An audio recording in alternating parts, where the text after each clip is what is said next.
Now, of course, as everyone knows, there is a ton of movies that come out in theaters. Now, of course, one does not have a chance to watch all of them. So this is the type of video where we catch up on some of them that we were unfortunately unable to watch. Now, of course, this time we have 6 movies today, that being Flight Risk, Heart Eyes, Dogman, Companion, Revelations, and Mickey 17. Now, of course, it's quite a wide variety of different types of movies. But of course, let's start off with Flight Risk, starring Mark Wahlberg. Now, of course, this movie, not the greatest, to be honest. From the reviews, not a lot. 62% on Fandango, 5.2 out of 10 by IMDb, 30% by critics, and 62% of people like the movie. Now, of course, this obviously revolves around a person that was an accountant for a mob, right? He skimmed him off the top, and he's trying to, and now they're after him, basically. The FBI catch up to him, and they have to transport him from Alaska to, I forgot the other location, but it's far away, obviously. But the pilot is compromised and replaced with a mob associate. Now, the informant and FBI lady, and of course, Mark Wahlberg, are now stuck on a plane where the only man who could actually land it is now essentially tied up because, well, Mark Wahlberg is evil in this movie. Now, of course, good and bad. Let's start off with the bad. They said it started off with an AI, which, first of all, I don't know how legitimate that is, but it did look like it, and I was like, damn, that's a bit weird. Secondly, Mark Wahlberg, I like Mark Wahlberg. Who doesn't? But the thing is, I'm so used to seeing him in comedies and all these things of not, basically non-serious roles, even though he was in Transformers, right? But, I'm kind of used to him being all lighthearted and everything. But him playing this evil guy, this hitman basically for the mob, I don't believe it. I mean, he did good. I mean, he really did a good job trying to portray himself as someone that's obviously not mentally there. But the thing is, it's Mark Wahlberg. I can never see him not being goofy. So unfortunately, that kind of is a downside to the movie, where the main villain kind of isn't that, threatening to me anyways. And by the way, it's actually not FBI, it's U.S. Marshal. But not only that, the U.S. Marshal, Harris, she gets flirted with a bunch of times in the movie, that being by the informant Winston and by the essential flight guy, the person that helps her trying to land a plane, that being Hassan. And it's just so weird, and it seems so unnatural. Like, why?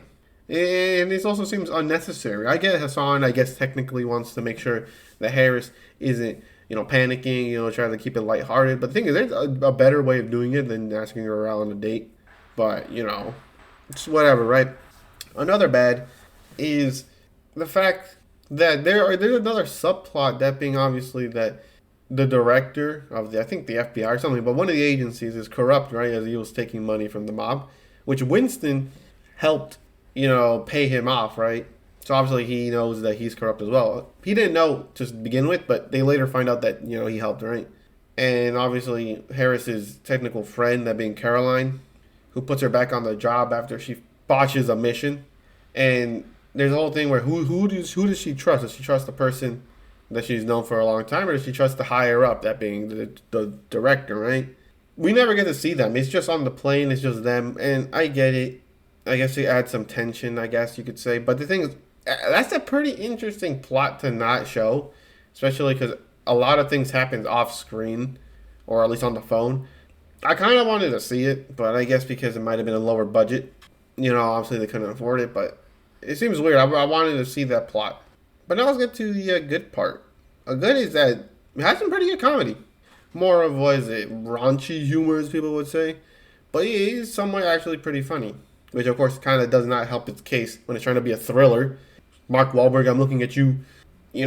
He's funny. He's really funny in the movie. And so are people like Winston. They have their comedic timing all done well. And once again, it doesn't help it, the fact that it's trying to be a thriller, right? But it's funny. Another thing is more of I guess, the plot of Harris's redemption, because she was put, once again, to bring an informant in, but she left her out of her sight so she could take a shower or something, right? And then she got killed. So then they basically banned her from on the Boots mission until her best friend, or her good friend Caroline, puts her back on the force. But one of the bad things which I didn't mention is that not how quickly she turns on Caroline, but she kind of turns on her very quickly. And obviously, she guessed wrong, and it was actually the director, and she basically snitched to the corrupt man that another person's on his ass. So it's just like, okay, great. Now you just killed your friend, you know. But yeah, other than that, weirdly enough, it has some good shots. Obviously, they actually do have some pretty good dynamics. But the thing is, the way that they're acting, it seems like it's a completely different movie than it was trying to be. Obviously, as you see the genre it's in, it's thriller. It sure as hell does not seem like it. It seems more like a, not comedy, obviously, but not a lot of tension in the scene, especially with Mark Wahlberg. He straight up just attacks him like two separate times, and then they tie him up once again two separate times. So it's just like, oh, I'm gonna attack you, nope, nothing happened. I'm gonna attack you again, nothing happened. But the fight scenes are relatively nice, I guess, especially for an enclosed space, close quarters combat. But for what it was trying to do, it didn't work. But it's still an enjoyable movie to some degree. I agree with the people on Rotten Tomato with it being like 60%, because for the ticket that you bought, obviously you expected a lot more suspense, obviously being a thriller and all things. You didn't get that, but you got an enjoyable, somewhat funny movie. So it's like you're a little, disappointed that you didn't get what you asked for, but you would still enjoy the movie, if that makes any sense. So 6 out of 10, definitely a discount Tuesday type of movie. Obviously not anymore because it's not in theaters, right? But let's get right into the second one, that being Hard Eyes, that being a horror romance movie surrounding a serial killer who kills people on Valentine's Day. Now, of course, the reviews are kind of all over, kind of good, but kind of all over the place. That being 6.1 out of 10 by IMDb, 77% by Fandango, 85% of Google users like the movie. Of course, Rotten Tomatoes, 81% by critics and 77% by the people. Now, of course, I like it, but I also don't like it. There's a lot to like, but also a lot to not like. Once again, if that makes any sense. Now, of course, obviously the plot revolves around the serial killer who, once again, goes around the country killing couples. But the main characters are Ali McCabe and Jay Simmons. Both of them working on the same company, that being a more Valentine's Day oriented company, but they deal with like romance, right? And of course, Ali straight up botches her thing because her campaign was straight up death, during the whole serial killer thing, especially because the serial killer actually goes to her city. So obviously now it's even worse because it's just like, oh, okay, well, that's a bit in poor taste. And of course, you have the police officers. I'm only going to really bring them in because it's so dumb. And that being Jordana Brewster, obviously being from the Fast and Furious franchise, which probably most people know her from, or at least I know her from, and her partner. Her name is Janin Shaw, and the other dude, Zeke Hobbs. Yeah, it's Hobbs and Shaw. It was dumb. I was like, oh, Fast and Furious, man. But yeah, she also has her best friend, Monica, and obviously her ex, which plays literally no role other than moving the plot forward. But here's the thing. I wrote a lot of pros and cons because, I don't know, I guess pros. Or no, let's go to cons.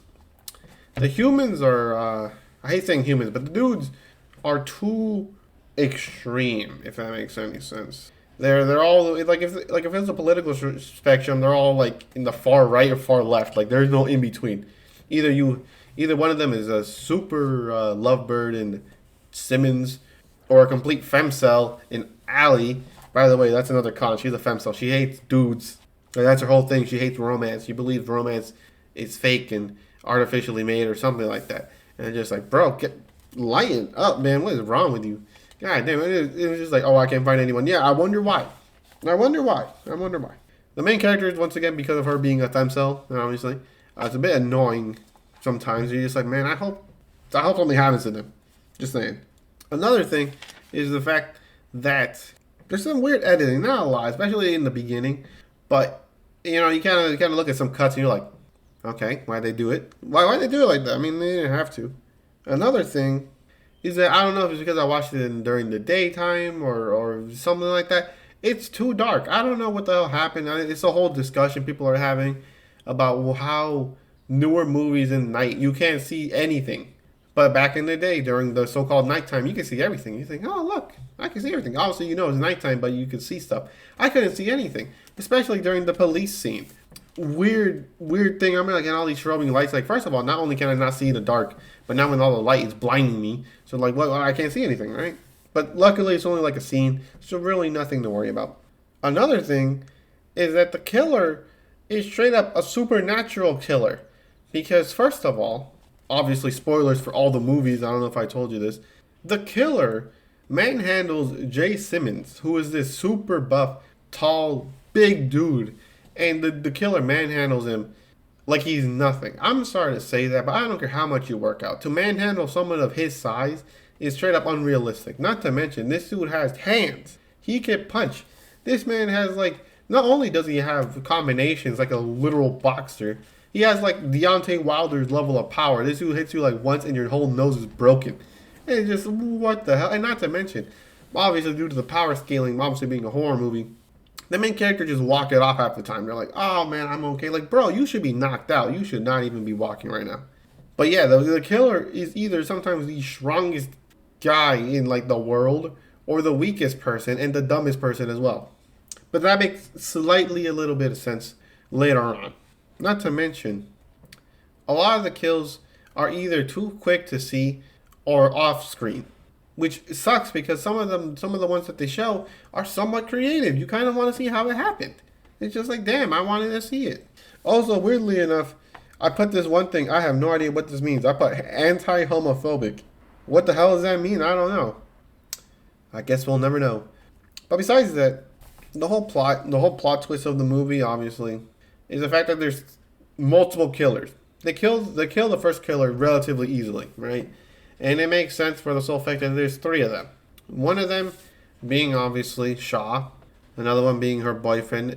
Well, not boyfriend, husband, because his name's David Shaw. And a third guy who was just kind of there. Yeah, that's their kink basically, and they kill people. And I don't know if it's just like, oh, I guess I kind of figured it out, but it wasn't that big of a reveal, to be honest. And also, once again, these people are supernatural. These people get stabbed like a bunch of times, get hit, get thrown, get hit by stones and everything. They're like, I can walk it off. It's just like, bro, first of all, you should probably be dead due to blood loss by now, but whatever, you know. But yeah, there's three of them, and I guess it would have been good if the reveal, I don't know, maybe it's just a nitpick at this point, probably is, but I kind of would have wanted it where like they see a killer somewhere else, and then there's another kill somewhere else, right? I don't know. Basically, they don't find out at the end where they're both right there, basically announcing that there's two of them. I kind of want the people to figure it out. Like, wait a minute, they can't be killing people this quickly and this far apart. There must be two of them, right? Something like that. But anyways, quite a bit of cons, right? But here, let's get with the pros. One, it is kind of funny to some degree. Yeah, it's pretty funny. Good jokes. Obviously, it's a horror movie, so don't expect a lot of it. Obviously, due to the trailer, obviously you saw the carousel scene. Pretty good scene. I like it. Great shots, cinematic tension, overall atmosphere at the location. Very nice. And number one is how good the kills are. Because although we don't get a lot of kills on screen, and the ones that we do get are either quick slashes and not really worth it, the ones that we do get to see drawn out, they're really good. Really good, you know, especially because they start off really well. Unfortunately, you spend the rest of the movie hoping to see more of them. You'll be leaving slightly disappointed.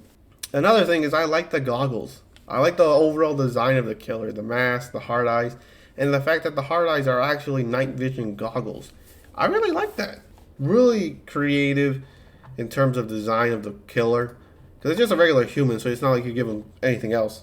So besides the obviously cool design of hard eyes, it's some great cinematic shots in the movie.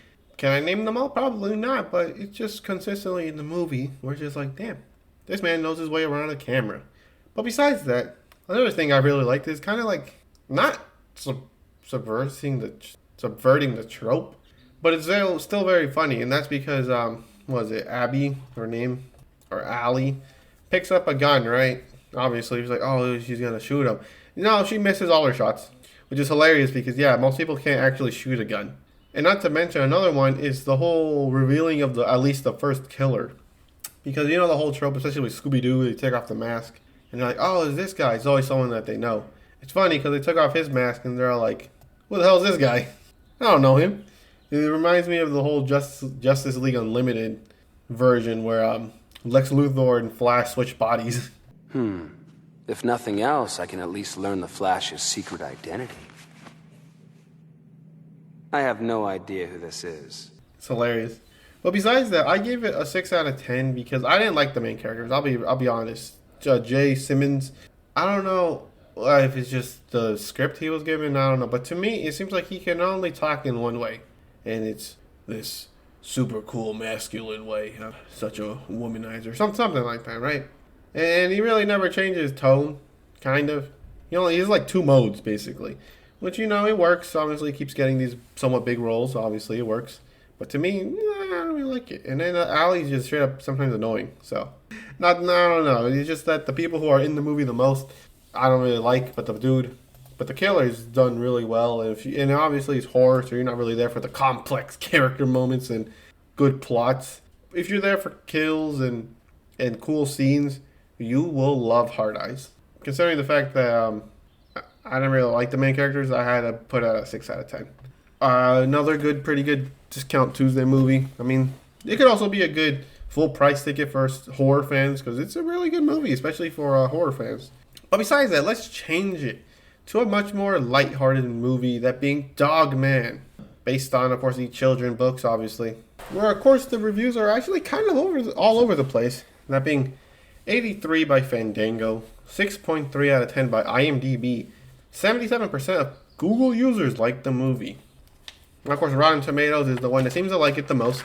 That being 80% by critics and 83% by the people. Is that warranted? Indeed it is, because I myself have given it 8 out of 10. It's a pretty good movie. It's an enjoyable movie. Like many people online have talked about, Dog Man is one of those children movies that anyone of any age can enjoy. It's not just, obviously, lowbrow humor or something like that, only for kids, right? Something everyone can enjoy and something that everyone could probably get a laugh out of, to be honest. But besides that, let's get with the cons. That being, not a lot of them, I only have 2. And that being, sometimes the movie can be a little bit too much. It's sometimes too expressive. Sometimes things can be too much. Too much of a good thing can be bad. And this being the over-the-top movement sometimes. But not a lot. It's just a couple scenes. Obviously, nothing too much to bring the movie down. Another thing is just the grandpa. Obviously, the plot revolves around Dogman, obviously his creation, and his quest to take Petey to jail, which is an interesting thing, which we'll talk about later. And where Petey ends up trying to make a little helper and ends up making, a child. That being little Petey, who helps him see the goodness in the world and helps him get really past his trauma, obviously, with his dad. And obviously, there's another villain, that being the fish, a psychic fish that was programmed to take out all do-gooders, which obviously includes Dogman and Little Petey, where Petey and Dogman have to team up to take out the fish. So, of course, the grandpa was there, obviously, to show what happened to Petey and why he most likely turned out the way he did. And Little Petey only brought him around because he thought, I forgave my father, obviously, because Petey abandoned him as well. But the grandpa never changes.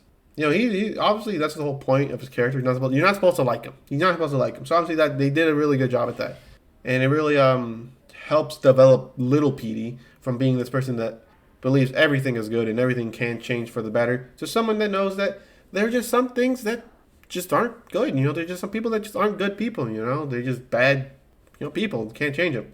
Which is obviously a very good story, obviously. Still keeps the wonderful, whimsical lens on Little Petey's eyes, but dulls it down a little bit. But besides that, not a lot of cons. So let's get right into the pros. That being, of course, it's a beautifully animated movie, full of colors, but not too saturated. The colors and style gives you a warm feeling. Obviously, with the animation, obviously with the cons, there's a lot of life into the animation, a lot of movement. These extra little things that they didn't necessarily need it to add it, but it adds a lot to the overall experience. Weirdly enough, I think I misspelled it. I put life in the heart. I have no idea what that means. But I also like the dog and the man before they turned into Dog Man. I really like them. Obviously, unfortunately, they're gone within the movie. So yeah, it's funny when they talked about them taking care of the things they care about the most. Another thing is the fact that it's something small again. Is that right before the surgery happens, where they're saying, "Oh, let's turn them into that." The cop gives a thumbs up. So yeah, I don't know. It's like they didn't need to add it, but it was nice. I was like, "Oh, look, he agrees to it, right?"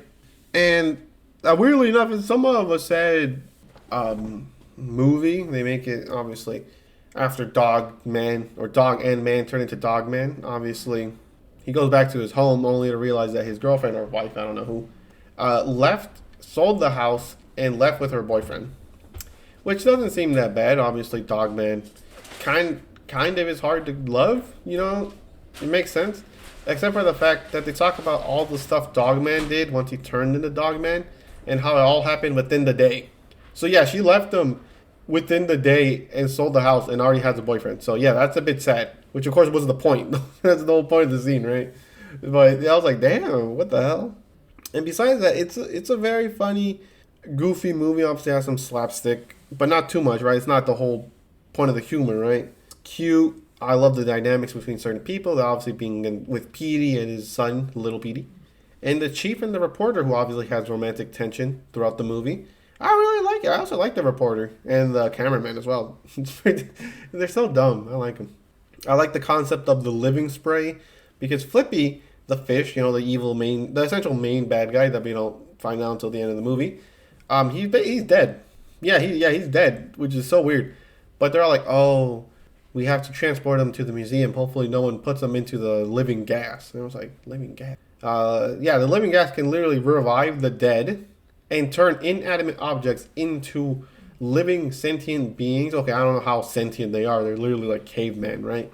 And the whole thing is that not only does a living building turn into a living building, but he turns other buildings into living buildings themselves. And that starts a whole fight between Petey and Dogman as they have to team up to protect little Petey, where they create a giant mailman for some reason. I don't care. I like it. Where they fight giant buildings in essentially a kaiju battle. And gee whiz, is it a good fight scene? Good fight choreography for something that they should not have put that much effort into a fight between a giant mailman and buildings, but they did it, and I liked it. I like the interesting fight styles between each building. I like it. And once again, I just like the whole. It's just a funny movie. Petey, the funny Dogman, even though he can't talk, funny as well. The mayor obviously is a corrupt person, but they don't do it, that obvious. But you could tell. They're just super. It's just such a goofy universe and such goofy people, from the fish to the dog to the man to the cats. Which is a very interesting thing because the cats, I don't know if it's like racism or something, because there's a bunch of sentient anthropomorphic cats that live in the universe, but there's no other like sentient animals that weren't made, because Flippy the fish was part of like a weird failed experiment or some weird contamination that caused Flippy the fish to turn sentient and have psychic abilities. And of course, Dogman once again is a freak accident, and that's how anthropomorphic dog came to be. But the cats, they already exist. Like literally, there's a whole cat prison. The thing is, why is there a cat prison? Why are they segregated from the rest of the community in the outskirts of town? Are they racist towards cats? Or how does that work? Because obviously, because really enough, the cats are the only anthropomorphic animals that exist in the universe. Everything else is like a freak accident that happened. That's the only reason why they're sentient. But I'm thinking too much about a kid's movie. But besides that, it's a fun, goofy, charming movie, filled with a bunch of wacky characters, beautiful animation, and its overall experience, probably worth paying a full price ticket for. It's one of the first ones, I enjoyed it, especially if it was on the big screen. I probably would have enjoyed it more. I give it an 8 out of 10, obviously. Really not a lot of cons. It's just, the plot, you could say it's a little basic, I guess you could say, but the thing is, who cares? Basic means it works. But besides that, the next one, which is a little bit of a whiplash, that being Companion, a sci-fi thriller starring robots that, let's just say, please people. And of course, the reviews on Companion are very nice. That being 3.4 out of 5 by Letterboxd, 7 out of 10 by IMDb, and 85% of Google users like the movie. Now, of course, Rotten Tomatoes seems to be the place where most people liked it. That being 94 by critics and 89 by the people. Now, of course, what did I have it as? I gave it a 7 out of 10. And definitely out of the ordinary, to say the least. Well, except from Letterboxd, it seems like me, Letterboxd, and IMDb seem to be on the same page, which of course makes sense. But besides that, Companion is a movie where main characters is Iris, who finds out that she's just a robot, aka a ex-robot, and her boyfriend Josh and another girl, Kat, who are obviously into each other, make a plan to essentially take a lot of money from this rich Russian who is believed to be part of the mob. And the way they do it is by simple. Josh straight up bootlegs Iris because she's a robot, so he bootlegs her to make her take away her ability to not harm people and slip a knife in her pocket. And then some other people in the movie, that being Eli and Patrick, who aren't really into the plan, but the second it starts happening, they're like, okay, we're down. But besides that, obviously, you know how it goes. Iris ends up actually taking care of the Russian. Iris escapes now that she's bootleg. She has technically not free reign over her mind, but she is basically close to it, where she basically ends up killing everyone else. So yeah, a lot of death happens in the movie. One thing I liked a lot was, although I think it doesn't show that she's a robot in the movie, in the trailers, right? But throughout the movie, you get obviously some subtle hints that she is a robot. And my favorite one is the one where he keeps asking her what the weather is, and she seems to do it perfectly, right? And obviously I assumed, oh, she's just on her phone or something. That's how she gets the weather. No, it's built into her. She's a robot. I was like, damn. But besides that, let's get into some pros. That being the overall look of the movie. I like it. Very nice colors and perspective. And it's kind of the same of other plots, but not really. It's the whole, we go to this place in the outskirts of town to this rich guy's house, and it turns out the rich guy is actually evil, and he's trying to kill us. Well, actually, he dies first, so it's not the same, right? Subverts expectations, I guess. But the thing is, I'm getting a little wired up, but the fact is, there's a lot of commentary about things because the way that the Russian ends up getting killed is that he ends up groping Iris, saying, isn't this what she's made for, right? And obviously this is before you figure out that she's a robot. So obviously some commentary there. But it turns out, technically, it's still not okay at all, but technically she was made for it, because that's what the whole robot's for, is just for relationships and actual acts, you know what I'm saying? So there's a lot of commentary on that and toxic relationships, which is probably why people like the movie a lot. Either they relate to it, or they just like the complexity of it. I was not too fond of it. You know, I was just there for the kills. But one thing is, the kills are actually pretty good. Pretty good indeed. I like how she slowly starts to figure out her abilities and what she could do. Because obviously Josh can take control of her with his phone. Yeah, she gets access to the phone. So now she could change a lot of things. And it's a very cool and unique way of how she changes herself to fit the predicament that she's in. And another thing is actually the fact that there's two robots. Can you guess which one it is? And of course it's Patrick. Patrick, the quote-unquote conventionally attractive man, is the robot, obviously, because it's a robot. And he's in a gay relationship with Eli, which is not important, but it is important because Eli straight up gets murdered. And Josh hard reboots Patrick and then bootlegs Patrick by turning his aggression all the way to 100, which is such a weird thing to do because it's just like, wow, you can make robots that could get hacked into and basically be made into murder drones. Yeah, cool. That's such a good idea. Yeah, let's fund that. Dumbest thing. I get it's a movie that they technically have to make bad decision after bad decision, but who looked at this thing? Look at this robot that has the power of Deontay Wilder, and let's see and let's make it possible for them to bootleg him and just set it out in the world like, oh yeah, that makes sense. Yeah, let me invest some money into that. I would be like, hell no, man, put these people in jail. But besides that, another thing is my favorite part of the movie is Patrick. Patrick is really cool, especially once he's after the bootlegging process, where he turns into essentially just that one Terminator guy, you know, the one that chases after the motorcycle or vehicle. That dude's super cool. The way he deals, dispatches of enemies, and his aggression, and the way he just acts. Well, the actor is pretty good. He did a pretty good job there. I liked it. One of my favorite characters in the movie. The bad part is the police is dumb, and the con's not a lot. And I guess you could say another pro is the ending, where she like finally strips her hand that was burnt by Josh to reveal her true self. You know, once again, commentary that I did not get because media literacy, I failed that class. But besides that, the cons, I don't know, it's just the whole stereotypical, the damsel in distress turns into the badass of the movie. It's just like, okay, I guess. It played out for me, but it doesn't matter. It was somewhat, it's still interesting. You know, they did enough interesting things in there, so it's not that much of a con. Another con is that the police is dumb. Yeah, there's a police officer who meets up with Iris because she's been trapped in the vehicle. And Patrick appears, and he's like, "Hey, stop moving!" He literally, Patrick does not stop moving one bit, and he lets him get to him. You have a gun, shoot the guy. I know people. I know the whole police brutality thing, and probably people would be uncomfortable with the police shooting a civilian and everything. But come on, this dude's chasing him, assuming with the knife. I don't know if he had a weapon. I forgot, but that dude was chasing him, and did not stop one bit. I'll be like, bro, just unload the mag on him. What are you doing? How'd you even past the police academy?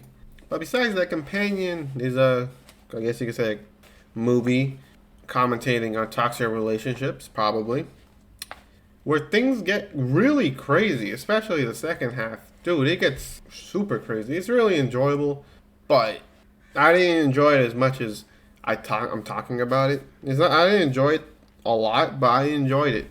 You know, I like the kill. I like the Patrick robot. What I didn't like was the fact that these robots gain sentience. Because Patrick, once I said, like I said, was hard rebooted.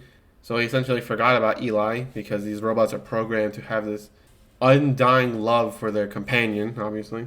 Hard reboots Patrick, but then Iris is like, listen, remember what Eli said. He shouldn't remember what Eli said because his memory was wiped. But I guess technically he's alive now. He's sentient. And it's just like, what? Who made these robots? And first of all, are they in jail now? So dumb, lad. Let's make a robot that can store memories, even though they're literally wiped off, literally in the code that they don't have it anymore. Those people should go to jail at this point. But another thing I really like, which I didn't mention, is the technicians for the robots, where they instantly knew that Josh bootlegged Iris. It's so dumb.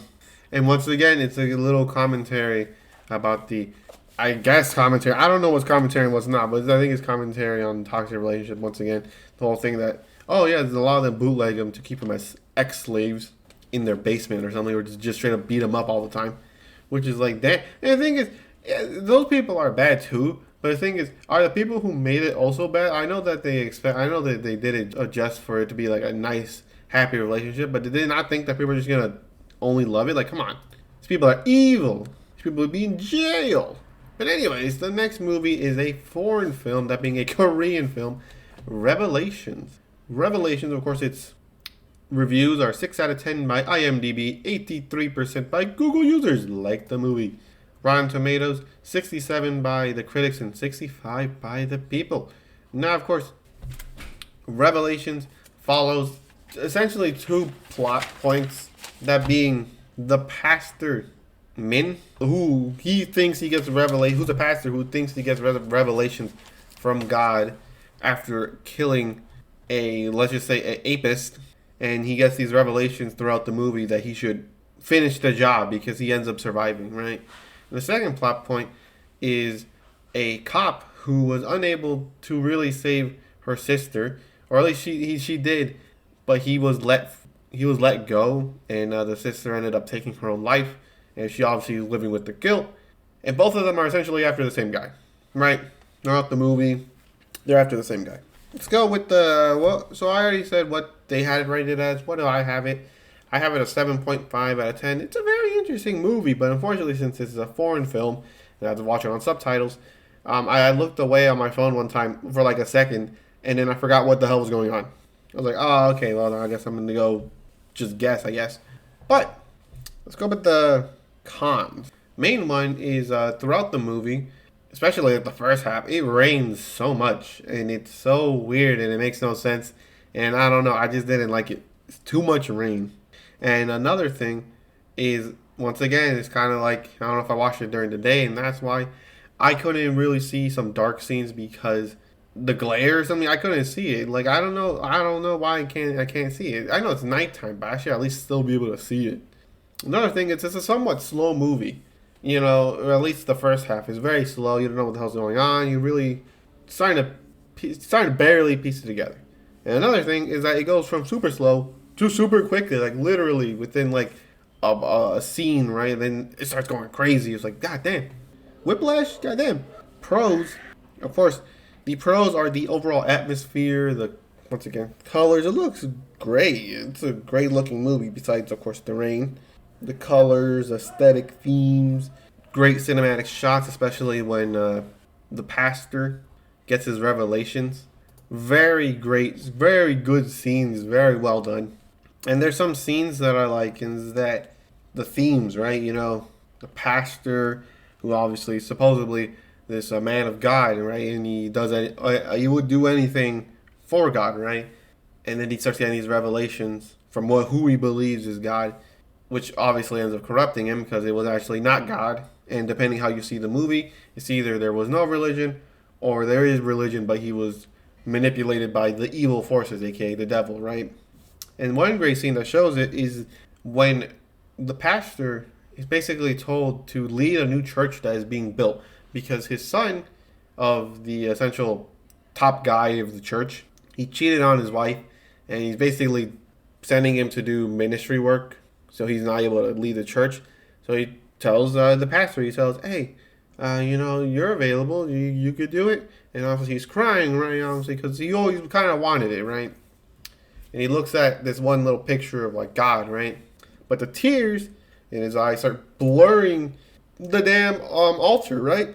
So obviously his path to God is now being blurred, and you know, he can't see right. He can't tell what it is. He can't tell if it's God or not. And once again, it's shown throughout the movie.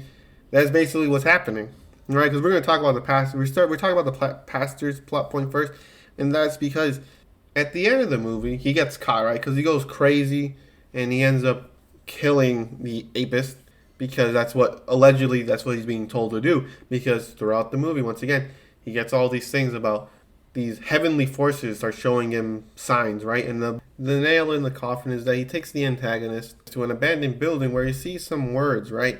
And obviously interprets it as a sign to read a Bible verse while they're essentially praying for one of the victims of the antagonist, right? Because the antagonist is already convicted, so it's not like, oh, he's fighting for his innocence. No, he's been convicted before, and he did it again, right?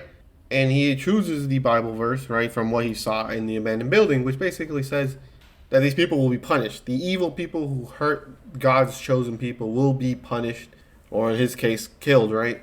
And the way it worked is that throughout the movie, he convinced himself that the girl that the antagonist took is dead. And why is that? Well, I believe, because, you know, I interpret it as a way is it gave him essentially a reason to get rid of the antagonist. Because if she was alive, then technically the evil man has not done what he needed to do for him to, you know, kill him, right? It wasn't a good enough reason, right? Oh, he took her. Damn it, I can't do it, right? Another thing could be the fact that he sees the antagonist as the devil. And of course, as everyone knows, that the devil lies, right? So to him, who believes that the antagonist is the evil man, he doesn't believe a word he says. Why? Because he's the devil. Why should I believe him? And he says that she's alive, so she must be dead, right? And that's the thing. Throughout the movie, he sees it. At the end of the movie, once he gets captured for actually getting rid of the antagonist, he goes to his prison cell, and then where he goes to prison, right? Where the cop basically asks him, who told you that she was dead, right? Basically, what was the reason of you doing all this? And obviously he goes to his room and he sees a little mess mark, I don't know, a smudge in the shape of Jesus, right? So he goes to try to clean it, where it becomes distorted. Where if you go look at it now, it is the devil, meaning that the whole thing was orchestrated by the devil to get him to become corrupted, basically, right? To corrupt him. Or you could see it where he smudges it out and there's nothing behind it. It was not God, it was not devil, it was no outside force. it was his own actions which caused them to go crazy, right? Which of course he ends up starting to cry, which makes sense for either way you want to see it. And it makes sense because every single time that the revelation of God appears throughout the movie, essentially there's a chance for him to do the right thing, to turn himself in. The first time is when he fights him and he falls off the cliff and is presumed dead. The face of God appears on the mountain. He could have easily turned himself in, called the cops, he could have done whatever. He leaves and thinks nothing of it. He's gone. I don't have to worry about him. He ends up at a little place that he ends up going to because he ends up surviving and he's laying and resting. Once again, he sees the revelation of an angel, which is right on top of an ambulance, which is obviously coming to pick up the man. He could have just not done anything and he would have turned himself in. Once again, he had a chance to do that there. He didn't. Instead, he saw it as a reason to just kidnap him, right? To prevent him from getting to the hospital. And obviously the Bible verse, which then just makes even less sense because that's the whole point. He's going crazier and crazier. He's starting to see messages on things that, first of all, shouldn't even make sense of why it should be there, right? But he does. Then he goes crazy, right? But yeah, that's essentially the plot of the pastor, obviously seeing things that are not supposed to be there. And then the cop's essential plot is, once again, she was unable to save her sister. And then she ends up joining the essential task force for those type of people to deal with them because that's her way of doing good in the world, essentially. And she obviously believes that the person who helped the antagonist get away basically for free, he's evil himself because he did the thing and he's evil for that, which obviously makes sense. But the guy says, oh, but he's mentally not there, right? He was abused as a kid, and that's why all the bad things started manifesting into this. And it's just like, cool, I guess. That would have been important to know, like, before he did the thing. Like, he did it, and I'm just sorry, but yeah, I don't think he should get, like, away scot-free. Especially because throughout the movie, he knows what he did. Kind of. Like, his perception is twisted, obviously, but he knows what he did, right? And throughout the movie, she tries her best to save this kid, who obviously is losing time, for her saving, right? She's locked up. And then obviously she does end up getting it, right? Her story is a little less, but she is haunted by the ghost. Well, not literally ghost, but it's manifested into her mind of her sister telling her to kill the antagonist as well. So yeah, there's two people that are trying to kill him, right? But she doesn't, right? But she doesn't because it makes the most sense. Because he knows where she is. He said that he would tell them if he was spared. But yeah, the cops is a little bit weaker than the pastors. The pastors mostly, it's kind of the main thing of the movie for the most part. And then you have the antagonist's story, whose trauma obviously manifests into doing these despicable things to these women. Not only women, but also an underage woman, which is the one that's been kidnapped in the movie, the one they're trying to save. And he essentially says a good quote in the movie, and I didn't hear it correctly, and I was like, why would he say that, right? But I watched a video talking about it, and basically, she was talking about her sister and the bad days that she had, and how she ended up taking her own life because of it. And he said, if I took my own life for every time I had a bad day or something like that, I would be dead 1,000 times. Very powerful. If it wasn't for the fact that he kidnapped and did a bunch of despicable things towards women, I mean, I'm just saying. I would be like, damn, that makes a lot of sense. But like, you did the crime anyway, so I don't know. I'm confused. But yeah, he manifests, and the essential monster in his mind is the open window. You know, the circular windows, the big eye in the sky, essentially. And once he saw it, he essentially just started going AWOL, basically. Right, because he was doing good for himself for the most part. He essentially reformed himself, becoming a construction worker. But he saw the window and he started going crazy. Another thing is the fact that he mentions in the movie how his dad used to abuse him all the time, and then his mother would do nothing but pray, right? Obviously doing nothing. There's a lot of things of religion, which I'm not qualified to talk about. But it is a very good movie, but I think there's too many storylines. I think there probably should have been cops in the movie, but I don't think they should have gotten their own storyline. I think it should have just been the pastor and the antagonist. I think that would have been a lot better for the movie. Because I really like, those are the two strongest plot points for the movie. And it's a 7.5, and I feel like if they would have cut that out, I think it could have been better. But besides that, the last movie we'll be talking about is Mickey 17, a sci-fi thriller comedy. It's not even really a thriller at all. But the reviews, of course, are 73% by Fandango, 6.9 out of 10 by IMDb. 85% of Google users like the movie. Of course, Rotten Tomatoes, 77% by the critics and 73% by the people. Now, of course, Mickey 17 revolves around Mickey Barnes, who is not having a good time on Earth.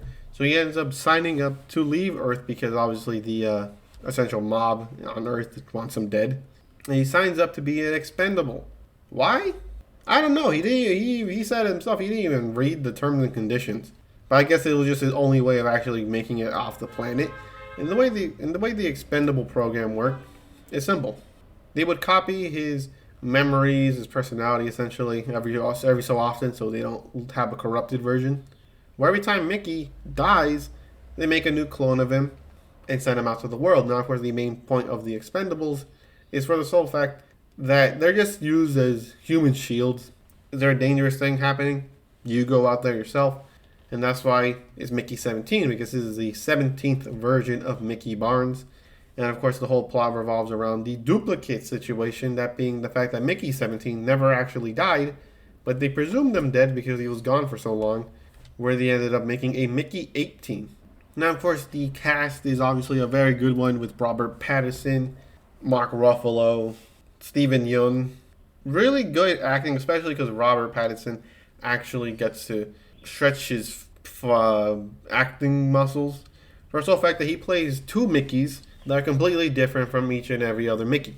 The Mickey 17 is a much more cautious, shy, reserved Mickey. And Mickey 18 is a lot more aggressive and a lot more confident and less willing to take disrespect from other people. Very different Mickeys. And of course, they both now have a girlfriend named Nasha, who's essentially a cop on the ship. And of course, it's supposed to be a political commentary, as Mark Ruffalo is not subtle at all. Not Mark Ruffalo, but the script for Mark Ruffalo is not subtle at all. It's Donald Trump. It is Donald Trump. They don't even. There's no subtlety in this. For the sole fact that not only is he evil, and he wants to populate Earth with a pure human race, which obviously means for the real world white people. You get how it goes. And it's not even that. You think, oh, okay, he kind of talks like him, all by some same mannerisms, loves the limelight. No, his followers have red hats. Because of course they do. Dog, this is a 2025 movie. The elections are done, bro. What are you doing? You lost not once, but twice. Because the whole thing is that the commentary is that he lost 2 elections, right? He lost back to back. Yeah, that's essentially, it's not subtle at all. But the pros, once again, Robert Pattinson gets to play 2 different types of Mickeys. Very nice, very entertaining. Of course, the whole commentary about human shields and the whole duplicating thing, because the way it worked is that the guy who created it ended up making clones of himself to carry out his crimes, because if one of them committed a crime, the other one can just say, oh, no, I was somewhere else. And they say, well, I mean, yeah, he was somewhere else. He was right there. I saw him. But it turns out there were not 2, but 3 of them, so they decided, well, what do we do? Well, let's just destroy the cloning process. Except for the fact that Kenneth Marshall, the Mark Ruffalo character, basically said, why don't we use it on space expeditions? Why not? And it's just so weird because it's just, why did they allow it? Because the whole thing is like, oh, we could use it for good. I thought it was morally wrong for that. And it's like, oh, not by space though, it's different. It's weird, right? But not only that, all the Mickeys are essentially different Mickeys, which is weird because their personalities are uploaded so that each new clone that appears is essentially taking from the personality that was uploaded. So why are they so different? And then the whole thing with the whole soul situation and everything, the whole commentary, I don't know. I guess I'm thinking too much about it because Mickey 17 learns that he doesn't really just reincarnate because obviously Mickey 18's here. So if Mickey 17 dies, that's it. That's the end of Mickey. That's the end of that Mickey anyway. So there's really no reincarnation. So how does he remember that he dies? If each one's supposed to be their own individual Mickey. But I don't know. Maybe I'm thinking too hard about it. If anyone wants to clear that up, please let me know. Of course, I like Steven Yeun's character Timo. Also, like just all the crew members. They're fun. They're fun. And I like the essential monsters of the world. Obviously, the inhabitants, where they're supposed to colonize it, where they basically threaten the humans and say, if you take one of our young, or they already took a young, right? If you kill the young, we're gonna explode your brains with our screams. And then they later find out at the end of the movie that they were bluffing. Yeah, they didn't mean they can't do it.